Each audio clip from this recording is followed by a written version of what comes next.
Le code de conduite des enseignants en matière de genre qui fait l'objet du présent atelier du partage d'expériences vise à développer la scolarisation des filles et assurer plus d'équité entre les filles et les garçons dans l'accès et le maintien des enfants à l'école.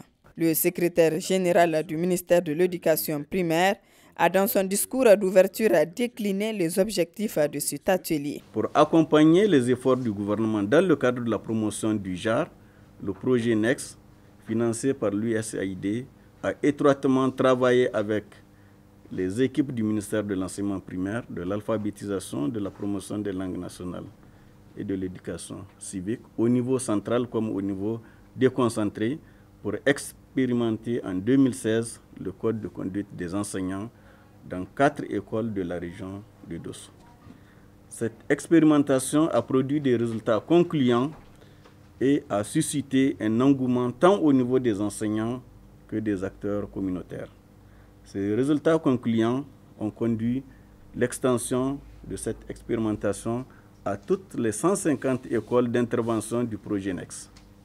Au regard de la diversité des expériences vécues dans les zones d'intervention par les différents acteurs impliqués à différents niveaux, le projet a prévu donc d'organiser la présente rencontre pour promouvoir les échanges d'expériences sur le code de conduite, ensuite favoriser l'appropriation de ce code de conduite par les différentes parties prenantes.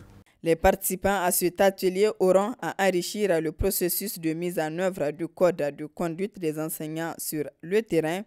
Il faut enfin rappeler que cette initiative émane du plan international Niger dans le cadre du projet NEXT et est financé par l'USAID. Donc de la mise en œuvre du code de conduite de l'enseignant. J'ai été très impressionné par les enseignants, la manière dont ils ont compris le code et de la manière dont ils l'appliquent au niveau de leur école.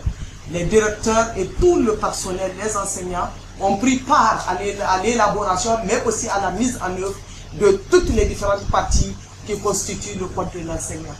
Tout a changé au niveau de ces écoles d'intervention, y compris dans leur acquis scolaire, dans les comportements des enseignants et même au niveau des élèves, le constat est bien clair.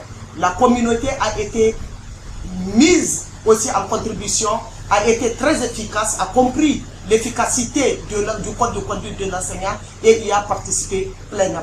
Tout le monde a compris et nous souhaiterons que cette œuvre continue.